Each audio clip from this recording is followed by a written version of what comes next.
Candace Dunkley, and thank you so much for joining us for our first episode of Her Story, where we tell the stories of dynamic women making a difference in our world. For our first show, we're going to be talking about beauty ideals. Oftentimes, women are forced to reach such high standards of beauty, and they're often impossible to actually reach. Well, in this show, we're talking to women who tell us how beauty ideals have impacted their lives. Our first guest, Jill Wikahilo. She is the communications director at Syracuse University, as well as the dance instructor at Wachiva Cultural Arts.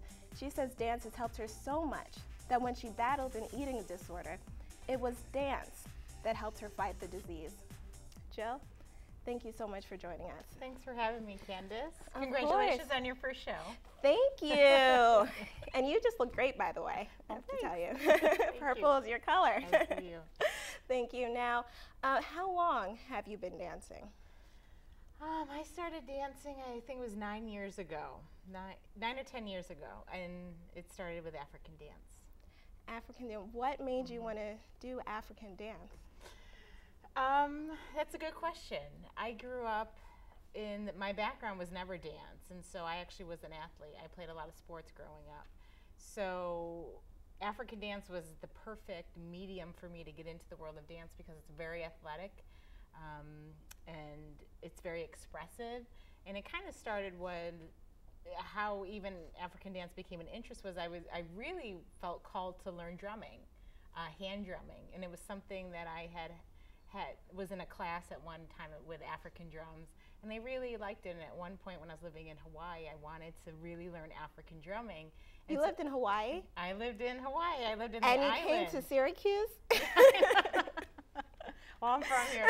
Yes, I did. I lived on the island of Kauai, which I think is the most beautiful Hawaiian island. It's known as the heartbeat of the Hawaiian Islands. It's very warm and loving. And I actually went there as part of my journey of healing with my own body image issues and my really needing to fall in love with myself and sort of heal whatever internal messaging I needed to reprogram. And so Hawaii was a really beautiful place at the pinnacle of my journey to have that experience. And so as I was called to drumming, I found this women's drum class, and it was really powerful to be in a women's class.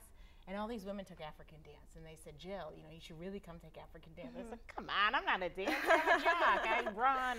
They said, no, you should come, and it will really help your drumming, they said. I said, all right. So I gave it a try, and after my first class, I don't know why, I'm a white girl from Syracuse, New York. I don't know why, but it felt the most natural thing to me. Most natural thing that I really had ever done, which is, most people don't feel that way when they take an African dance class. And I was hooked ever since. Wow, now you mentioned, going to Hawaii helped with your healing. Let's talk about that process a little bit. How did having an eating disorder, what triggered it? Well, there's a couple ways to answer that question. When I was a freshman in college, I had an experience where I was ending a relationship from high school and was getting in a different relationship, and that didn't go well. So the easy way to say it is I had my heart broken. And being on my own and having all this time on my hands, I was very active in sports growing up. In high school, I played 3 sports, so there was never downtime. And then the summertime, I did camp, so I was very busy. When I was in college, it was my second semester in the spring, and I was playing volleyball, which is in the fall, so I had a lot of extra time beyond my classes, but I was so used to being packed. So I had this downtime, and my heart was broken. So I was in this emotional, really fragile place, and I didn't know what to do. And so I started running. I started exercising beyond what I had ever done before as a way to channel how I was feeling. And so from there, things just got out of control. Even though that was the moment where things started to physically come into fruition, it was years and years of insecurities and years of messaging from my community, from my coaches, from my family, from society, that I'd always had this very negative self-chatter about my body. Now you're very beautiful, so Thanks, Candace. it's true. I hope that doesn't make you uncomfortable. A little bit. Sorry. But I just, when you say negative images from society, I mean, were they all about your looks? I mean, what were these messages that you were getting that? Well, you know, when I was young, I just was heavier, you know, in the sense of, as an athlete, I didn't look like the girl in Shape magazine. I wasn't ripped, wasn't all jacked up, but I was always successful in my sports. I was captains, I was MVPs, I was all state, so I achieved all success, but I didn't look, you know, all ripped and cut up, and sometimes I had coaches who would make comments to me about my body, and that was confusing, and, you know, I got it, but it was, as a coach, maybe they were trying to think if I would, you know, lost some weight, I would be even better. You know, but I was at the age where my body was growing and, you know, had that extra baby fat kind of stuff on you. You know, as I age, it's just naturally, I really, you know, grew into my natural frame. But when you're younger. Yeah. So that was really confusing and that was hurtful. Of course. Yeah, and then also, because I succeeded well in sports and I did good in school, and fortunately I was fortunate to be comfortable socially. I really strived for this ideal of perfection. You know, it comes from a place of always just wanting to do my best and give my best and having a big heart and caring and never wanting to hurt anybody. So I'm a very sensitive person. And so that really installed these perfectionism traits.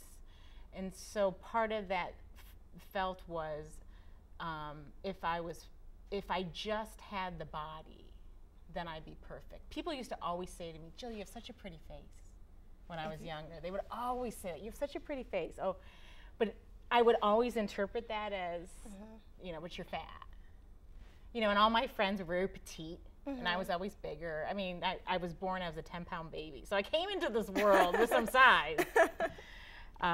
So it was always the insecurity for me. How did you change all that? I know you said dance was one thing that really helped you. How did dance make you just kind of put aside what everyone was saying and really be your own person? Dance came later into the journey. You know, what initiated the healing process for me was traveling and having adventures and starting to wake up to the world and wake up to these different ways of thinking and being. And so the dance at the end of that, because I'm a physical person, I'm always grew up in my body, but it was in sports in a way that was sort of very masculine. And so coming into dance, it really made me embrace my body in a feminine way that sports didn't allow me to do. And once I started to go through that process, it started to really heal those insecurities and really made me start to love my body, the way it moved, the way it felt. And African dance particularly, because it's a form of movement that is very expressive. And the culture of African culture, which holds African dance, embraces all body types, embraces shapes. It actually welcomes that. And so that just made you feel more comfortable. It did. It made me feel at home. I felt like I finally was like I said, I'm an Italian, you know, Irish girl from Syracuse, New York, or Liverpool, New York. But in that culture, it kind of made me feel like I finally fit. Wow. And it felt great. And the movements were so expressive and big, but they also were sensual in a way that wasn't sexualized. It was more about the expression of your spirit, your feminine self, and your power. And that's what I needed to understand in my body instead of aggression and competition. So it was very different. Wow. Well, Jill, I could talk to you about this all day, but luckily you're going to be joining us at the end of the show for the panel discussion, and thank you for sharing your story. You're welcome. Now, coming up next, we're going to talk to the founder of the Miss Central New York Scholarship Pageant, and she's going to tell us why it's a scholarship pageant and not a beauty pageant.